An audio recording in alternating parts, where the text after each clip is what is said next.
I made a choice the night I turned 62, standing in the driveway of a house I had built with my own hands, watching the kitchen light burn through the window while my wife laughed on the phone with her sister. I didn't go inside right away. I just stood there in the November cold, my breath making small clouds in the air, and I understood something I had been refusing to understand for a very long time. I chose this. I just hadn't decided yet what to do about it. My name is Walter. I am 63 years old.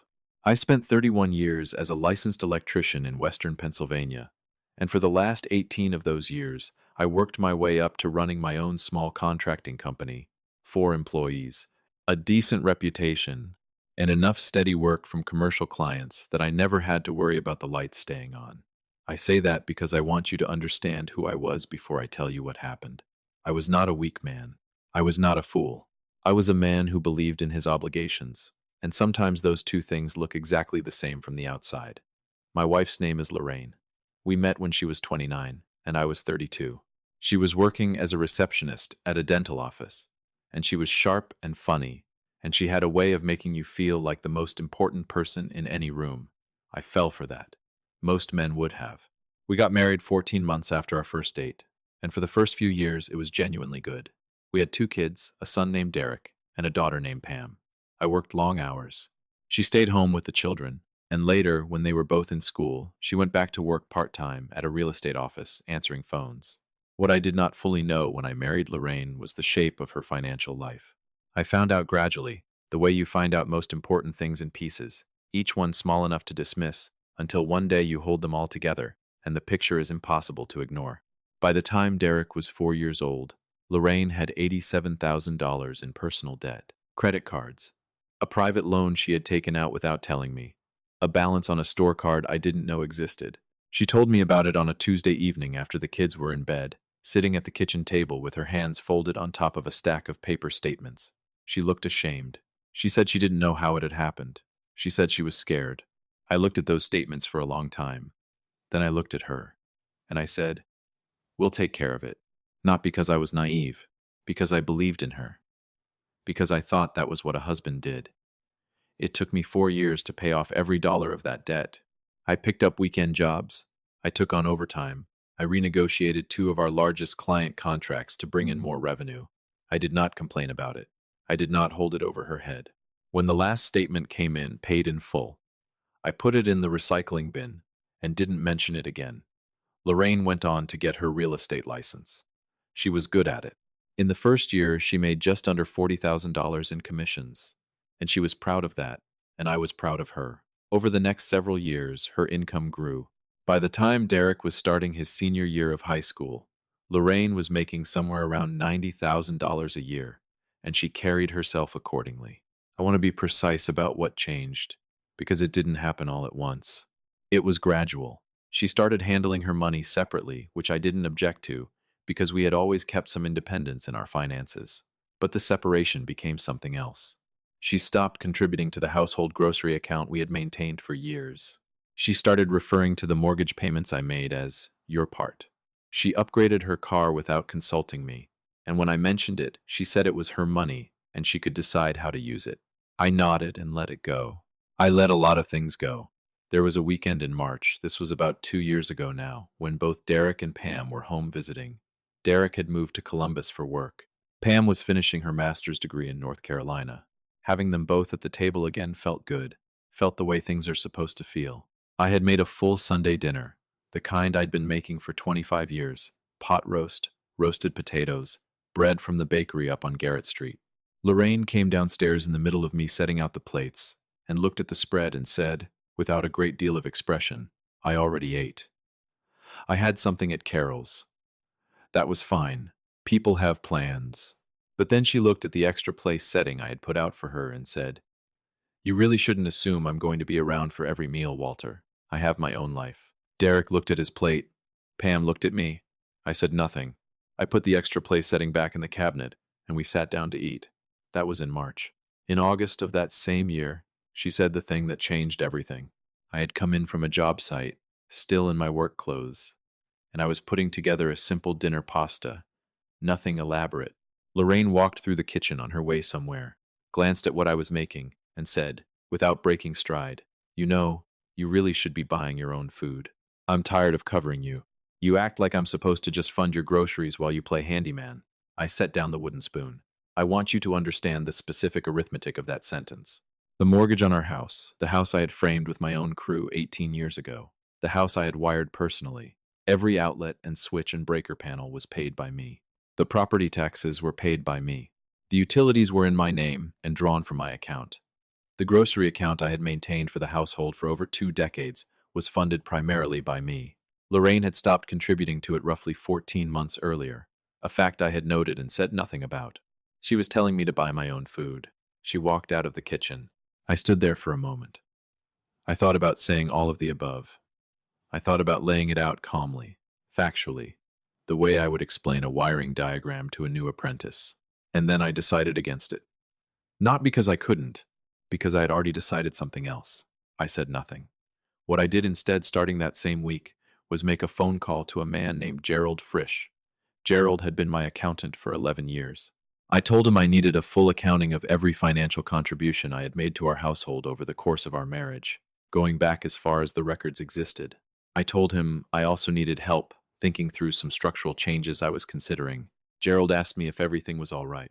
I told him I was just planning ahead. Gerald called me back 8 days later with a figure, including the debt payoff, the mortgage payments, the utilities, the groceries, the kids' activities, and tuition contributions, home repairs, insurance, and vehicle costs over the years. My total financial contribution to the life Lorraine and I shared came to just over $1.2 million. I wrote that number down on a notepad and looked at it for a while. Then I made a second call to a real estate agent named Sandra Kowalski, who I had known for years through the trade. I told her I was looking for a rental property, 2 bedrooms, somewhere in the county, nothing fancy. She said she had something on Birchfield Road, newer construction, $1,450 a month. I drove out to look at it on a Thursday morning before my crew arrived at the job site. It was clean, good light, a second bedroom for when the kids came to visit. I signed a 12-month lease that afternoon. Now, I want to be honest with you here, because I think this part matters. During the weeks that followed, I kept my behavior at home completely unchanged. I made dinner most nights. I said good morning. I asked about her listings, her clients, how the market was moving. I was not cold. I was not dramatic. I was simply present in the way I had always been present, because I am not a man who does things halfway, even things that are ending. But I was also, during those same weeks, quietly moving my financial life. I opened a new personal account at a different bank. I began redirecting my business income there. I contacted our attorney, a woman named Patricia Sims, who I had used for business contracts for years, and I told her what I was considering. She had the initial paperwork drafted within 2 weeks. I told her I wanted to wait for a specific date to proceed. My daughter Pam's birthday was coming up in October. She was turning 27. She and Derek were both going to be home for the weekend.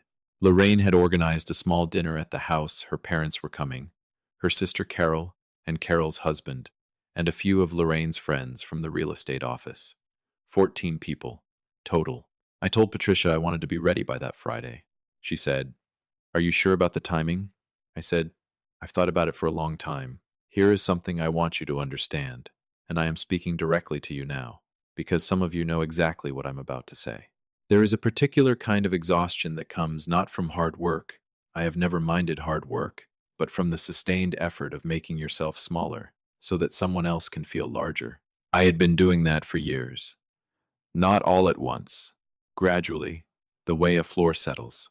A quarter inch here, a quarter inch there, until one day you realize you are standing at a different level than where you started, and the shift happens so slowly, you don't have a single clear moment to point to.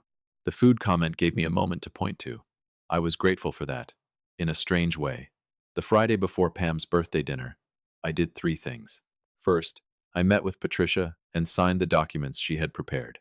She had arranged for Lorraine to be formally served on Monday morning, but in the meantime, the financial structures were in place. Second, I drove to the apartment on Birchfield Road with the first load of my personal belongings, my tools, my books, my father's old armchair that had been in the basement since he passed, a box of photographs, my good winter coat. Third, I called Derek. He was 30 years old and working as a project manager for a logistics company in Columbus.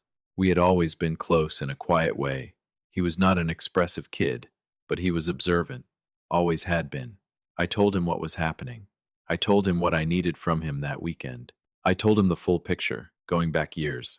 He was quiet on the phone for a long time. Then he said, "Dad, I know. I've known something was wrong for a while." He said he would be there. I called Pam next. She was harder. She loved her mother and she loved me, and she was going to feel this in a way Derek could cushion himself against with distance. I told her I was sorry. The timing was what it was. I told her the weekend was still her birthday, and I wanted her to know that hadn't changed for me, that nothing between her and me had changed. She cried a little. Then she stopped and asked me very practical questions, which told me she would be all right. Saturday arrived. Lorraine had spent the morning decorating the dining room and setting the table, and I will say this, she put effort into it. Fresh flowers, the good china, candles. It looked like the kind of table that suggests a family that has it together. I helped set out the chairs without being asked. I brought up the extra folding table from the garage, so Lorraine's sister's kids would have somewhere to sit. I did all of this calmly. By 6 in the evening, the house was full. Her parents were in the living room. Carol and her husband were in the kitchen helping open wine. Lorraine's colleagues from the office were laughing about something near the window. Pam was there, quieter than usual, watching me with careful eyes. Derek was there, stationed near the hallway, in the particular way that a 30-year-old man stations himself when he has been told there is something to pay attention to. I had put 2 envelopes on the kitchen counter, face down, before anyone arrived. One was for Lorraine. One was a card for Pam, her actual birthday card, with a check inside, because that was a separate matter, and I had not forgotten. Lorraine was moving between the kitchen and the dining room, directing things, being the host. She genuinely was good at being. At one point, she passed by me and said, quietly and without looking at me, "Did you remember to pick up the extra ice?" I said, "It's in the cooler, on the back porch." She moved on. At some point in the evening, after the dinner plates had been cleared but before the cake came out, I picked up the envelope from the counter and walked into the dining room, where most of the guests had drifted back to their seats. I waited for a natural pause in conversation, and when it came, I said, "I'd like to say something before we bring out the cake." The room gave me its attention, the way rooms do when someone older speaks with a certain kind of quiet. I said, "I want to start by saying happy birthday to Pam. 27 years ago, your mother and I brought you home from the hospital in a snowstorm, and I drove about 12 miles an hour the whole way because I had never been more careful about anything in my life. You are the kind of person who makes the people around you want to be better. I love you." Pam nodded. Her eyes were wet. I said, "I also want to take a moment to address something that has been a long time coming."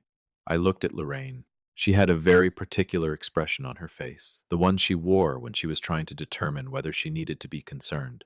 I said, "Lorraine, a few months ago you told me I should be buying my own food, that I was living off of you. I didn't respond to that at the time. I'd like to respond to it now." The room was quiet in a different way than it had been a moment before. I said, "Over the course of our marriage, I have paid this mortgage for 22 years. I have paid the property taxes on this house. I have paid the utilities. I maintained the grocery account for our household for 26 years, and I continued to do so for 14 months after you stopped contributing to it, without mentioning it. I also want to mention that approximately 19 years ago, before you had your license, before you had your career, before you had any of the things you now consider yours, I spent 4 years paying off $87,000 in debt that you came into our marriage carrying. I did that without complaint. I did it because I believed in you." Lorraine's mother had set down her fork. I said, "I want to be clear that I did all of those things willingly. I don't say any of this out of bitterness. I say it because I want the record to be accurate. You asked me to buy my own food. I'm going to do something a little broader than that." I set the envelope on the table in front of her. I said, "Patricia Sims has been our attorney for years. The documents in that envelope are the beginning of a legal process that she is managing on my behalf. You'll receive formal notice on Monday. I've already signed a lease on an apartment on Birchfield Road. My personal accounts have been separated. The house will be part of the conversation that follows, along with everything else." Lorraine did not open the envelope. She put her hand flat on top of it and looked at me with an expression I had never seen from her before. It was not anger. Not yet. It was something closer to the look of a person who has just realized they left a door open in winter. The cold has already come in, and there is nothing to do about it now. Carol said, from somewhere on my left. Walter, I said, I'm sorry to do this in front of everyone.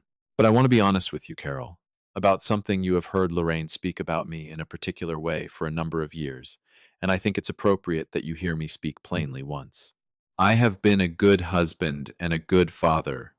I have not been a man who deserved to be told he was a freeloader in his own house. Derek had moved from the hallway into the doorway of the dining room. He said nothing. He just stood there, and his presence said what it needed to say. Pam said quietly, Dad paid for my first semester of graduate school. Mom, I know you know that. Lorraine looked at her daughter. Dad, Pam said quietly. I picked up the birthday card from the counter and walked it around the table and set it in front of Pam. I said, Happy birthday, sweetheart. I'll let you enjoy the cake. I went to the back of the house, picked up the 2 bags I had already packed, and left near the basement door, and I walked through the kitchen and out to my truck. Lorraine came out before I reached the end of the driveway. She stood on the front step and she said my name once, the way people say a name when they're not sure what follows it. I turned around. She said, You didn't have to do it like this. I said, You're right. You also didn't have to say what you said in August. We both made choices. She said, Walter, we can talk about this. I said, Patricia's office will be the place for that conversation. She's very good, and she'll make sure everything is fair. I got in the truck. I want to tell you what the drive to Birchfield Road felt like, because I think it matters. I had expected to feel something large, grief, or relief, or anger finally releasing itself after years of compression. What I actually felt was very quiet, not empty. Quiet the way a room is quiet after you've finished a job and done it right and put all the tools away. A kind of settled quality that I hadn't felt in longer than I could accurately remember. I parked in front of the apartment and I sat in the truck for a few minutes with the engine off. Derek called. I picked up. He said, You okay? I said, Yeah, I think I am, he said. Pam's okay too. She's upset, but she knows this was a long time coming. She said to tell you she loves you. I said, Tell her the same. He was quiet for a second, and then he said, Dad, I want you to know something. I watched you for my whole childhood. I watched how hard you worked, and I watched how she talked to you, especially these last few years. I never said anything, because it wasn't my place, but I saw it. I think Pam saw it too. He paused. We didn't know what to say. I said, You didn't have to say anything. I needed to say it myself. He asked if I wanted company. I told him to stay and make sure Pam was all right, that I would see them both before they drove back on Sunday. He said, Okay. I went inside. The apartment was quiet in the way new spaces are quiet, not familiar yet, not fully mine, but not unwelcoming either. I had brought the important things. My father's armchair looked right by the window. I put on the kettle and sat down and let the evening settle around me. In the weeks that followed, the legal process moved forward the way such things do, carefully, slowly, with paperwork and phone calls, and 2 people's shared life being sorted into categories. Patricia handled it with the professionalism I had counted on. Lorraine hired her own attorney, which was appropriate. The conversations were not warm, but they were civil, mostly. There were moments that were hard. I won't pretend otherwise. 31 years is a long time, and even a life that has grown wrong still has real things in it. A memory of coming home from a job site to find a birthday cake on the counter, a particular laugh, the way she used to put her coffee cup exactly in the center of the coaster every single time. Those things were real, and ending them was genuinely painful. And I want to be honest about that because I am not telling you this story to feel like a hero. I am telling you this story because I spent too many years treating my own silence as a virtue when it was actually just a postponement. The lesson I learned, and I want to say this directly to anyone sitting with a version of what I described, is that the kindness you extend without limits, the debt you pay without acknowledgement, the house you build without credit, none of that disappears, simply because the other person stops seeing it. It is still real. It still counts. And at some point, when someone tells you that you are the burden in a life you have been carrying, you are allowed to put the weight down. I eat my own groceries now. I cook dinner for one most nights, and occasionally for two or three when Derek or Pam drives up. My apartment is not large, but it is orderly, and the light in the mornings comes in through the east window and falls across my father's armchair in a way that I find genuinely good. I am 63 years old. I have good work, good health, and two adult children who call me without being prompted. A few months after I moved into Birchfield Road, Pam came up for a weekend. We made dinner together on Saturday. Nothing complicated. The kind of meal that comes together without a recipe. We sat at my small kitchen table and she said, "Dad, can I ask you something?" I said yes. She said, "Did you know back in August?" When she said what she said about the food, "Did you already know what you were going to do?" I thought about that. I thought about standing in the driveway in November, 2 years ago, watching the kitchen light. I said, I knew I was done. I just hadn't figured out the rest of it yet. She nodded slowly, the way she does when she's processing something she already halfway understood. Then she said, "I'm glad you're okay." I said, "So am I, sweetheart." And I meant it. Not as a performance, not as something to say to end a difficult conversation. I meant it in the specific, grounded way that a man means something when he has stopped pretending otherwise. That is the whole of it. That is what happened. If any part of what I've described sounds familiar to you, if you recognize that particular kind of silence, that particular kind of tiredness, then I hope what you take from this is not the drama of the birthday dinner, or the legal paperwork, or any of the specific details. I hope what you take from it is simpler than that. You built something. That is true, whether or not anyone in the room acknowledges it. And when the time comes, and you will know when it comes, you are allowed to put the blueprints on the table and say, I built this. I know exactly what I contributed, and I am done pretending I didn't. Take care of yourselves. And if this story meant something to you today, I'd be grateful if you'd stick around. There's more to tell.